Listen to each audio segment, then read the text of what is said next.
get things started. Ready? Go! Hello and welcome to Bounding into Comics. My name is John Trent. I'm the founder and editor-in-chief at Bounding into Comics. Today I got a story about something I never thought I would ever be covering, but Marvel Comics artist Bill Sienkiewicz expressed that he was not happy with the forced corporate diversity changes in Amazon Studios and Prime Video's The Lord of the Rings, The Rings of Power TV series. Sienkiewicz is known for his work on New Mutants and Moon Knight, and more recently his 2018 tirade against comic book fans. Recently expressed that he did not like the forced corporate diversity and tokenization in Prime Video's upcoming The Lord of the Rings, The Rings of Power show. And that is exactly what it is. It is forced diversity and tokenization.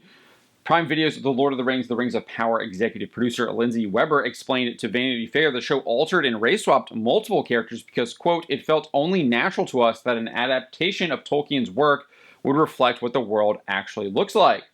Tolkien is for everyone. His stories are about his fictional races doing their best work when they leave the isolation of their own cultures and come together, she argued. Sienkiewicz's comments about the Lord of the Rings series come to us via ElfQuest creator Wendy Pinney, who took to Facebook to detail a conversation she had with Sienkiewicz regarding the upcoming The Rings of Power series. Pinney prefaced Sienkiewicz's comments, writing, "Today, my friend and colleague, the illustrious Bill Sienkiewicz, paid me a dazzling compliment in a thread devoted to some interesting debate about the upcoming new Lord of the Rings series.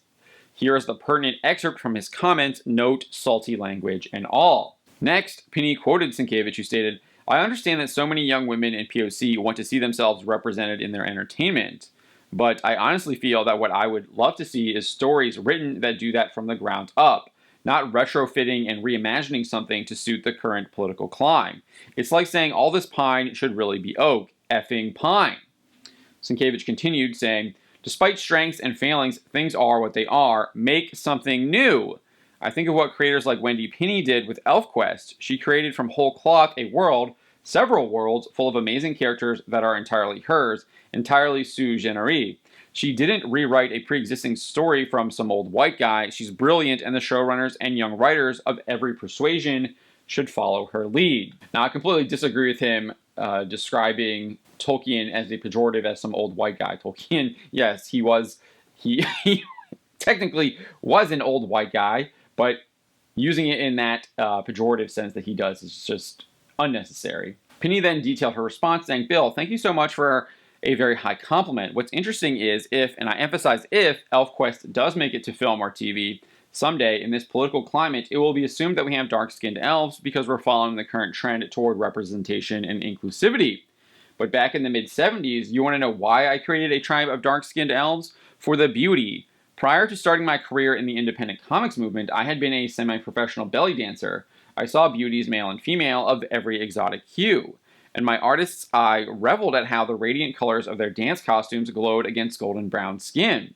I used to design dance costumes for my own belly dancing teacher, who had a distinct Middle Eastern flair. That's why I needed elves of color, because artistically I couldn't do without them." She concluded, writing, "Truly, I wish that was the reason for inclusivity now.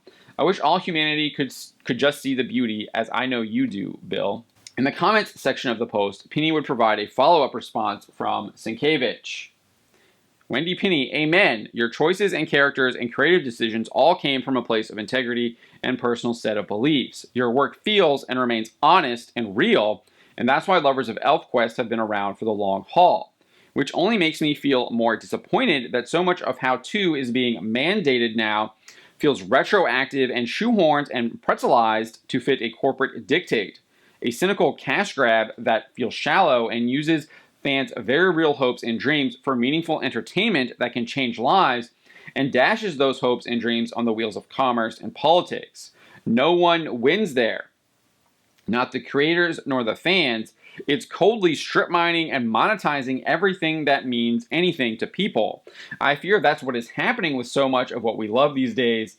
And like everything, it's dividing us when, as I remember it, how it was and still should be, it should unite us." I don't disagree with anything Bill Sienkiewicz says right there. I actually 100% agree with him that it is a cynical cash grab. It is a corporate hegemony trying to ruin these cultural works of art, such as Tolkien's The Lord of the Rings, and they try and inject this identity politics into it to divide people, and not only to divide people, but to also like demoralize them, which makes them easier to control and manipulate in the grand scheme of things. I actually never thought I would ever be doing a video like this, as I said at the beginning of the video, because this is a complete about-face for Sienkiewicz, who railed against comic fans for expressing similar beliefs back in 2018. If you remember, in a Facebook post that has since been removed by Facebook for violating their community standards on harassment and bullying,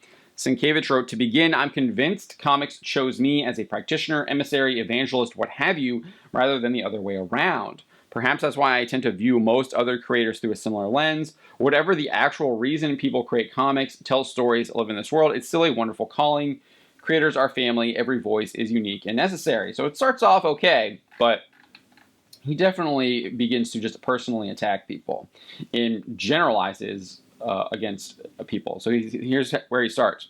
That said, comics sure as hell didn't choose the so-called Comicsgate contingent to promote hateful, misogynistic, and plain old ugly dogma.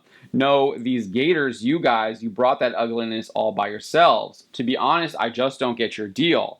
Are you so insecure, so afraid, so fearful of the prospect of bearing the incel moniker, or by sharing creative space with someone with more estrogen than you, that you're all somehow threatened to your very manhood or your livelihood? How super heroic of you. I'd ask you to explain it to me, but frankly, what I've heard from your quarter already bores me, as well as just plain pisses me off. I effing despise bullies, cowards. Sienkiewicz then opined, what you're each promoting individually is not some divine creative dispensation, it's just you being an a-hole.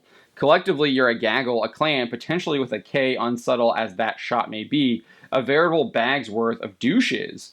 Whatever the name you give for your assembly, you're not the Avengers, you're still a bunch of a-holes. Next, Sienkiewicz wrote, comics isn't a boys club. It's not no insert ethnic group, gender, religion, sexual preference here allowed. It's a club, a meeting place, a forum for creators of all stripes, like a real-life legion of superheroes or a Justice League, only with pen and ink, paper, and Cintiqs and laptops. Sienkiewicz then made some bold accusations, stating, stop being the creepy, racist, misogynist uncles showing up at reunions and pissing in the punch bowl to disprove your beta standing.